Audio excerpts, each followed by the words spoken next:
Oke teman-teman, bertemu lagi bersama saya Real Petani Indonesia. Nah, kali ini kita sharing-sharing ya. Saya akan membahas satu topik, yaitu propiconazole, yaitu fungisida teman-teman, si pembasmi jamur yang bisa bikin tanaman terhambat. Nah, ini fakta lengkapnya. Nah, cuma Bapak Ibu semuanya, ulun akan jelaskan tentang fakta tentang filia. Filia Bapak Ibu semuanya, bahan aktifnya namanya propiconazole. Bahan aktif golongan azol itu memiliki sifat menghambat pertumbuhan tanaman. Makanya Bapak Ibu semuanya, ulun kada pernah merekomendasikan pian atau siapapun mencampur antara pirtako dengan filia. Kalau mau pakai pirtako aja. Kalau filia itu dipakai kecuali tanaman kena atau ditemukan ada sedikit yang kena. Karena efek samping dari bahan aktif azol itu betul dia menghentikan penyakit, tapi dari situ efek sampingnya adalah pertumbuhan. Nah, fungisida memang menyelamatkan tanaman dari serangan jamur. Tetapi tahukah kalian, salah satu bahan aktifnya yaitu propiconazole ya, bisa jadi pedang bermata dua. Nah, sembuhkan jamur tetapi sekaligus bisa memperlambat pertumbuhan tanaman teman-teman.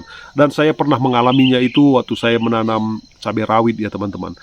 Dan saya semprot, ya jamurnya memang hilang tetapi daunnya menggulung teman-teman. Nah, bagi petani atau penghobi tanaman ya, kita sebagai petani, jamur adalah musuh utama.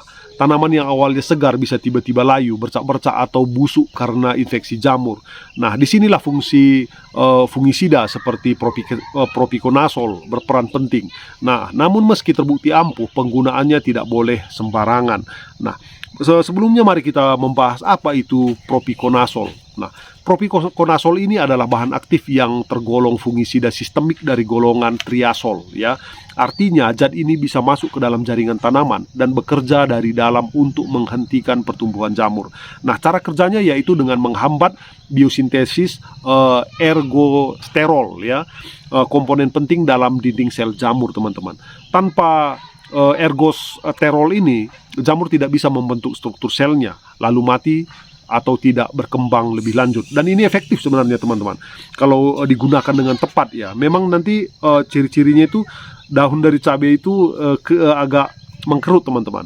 Nah, kelebihan propiconazole ini adalah efektif terhadap banyak jenis jamur seperti Phytophthora, Fusarium, nah, Alternaria hingga Carchospora ya. Bekerja sistemik, artinya melindungi seluruh bagian tanaman, bukan hanya tempat yang disemprot teman-teman. Bisa digunakan sebagai pencegah maupun pengobatan.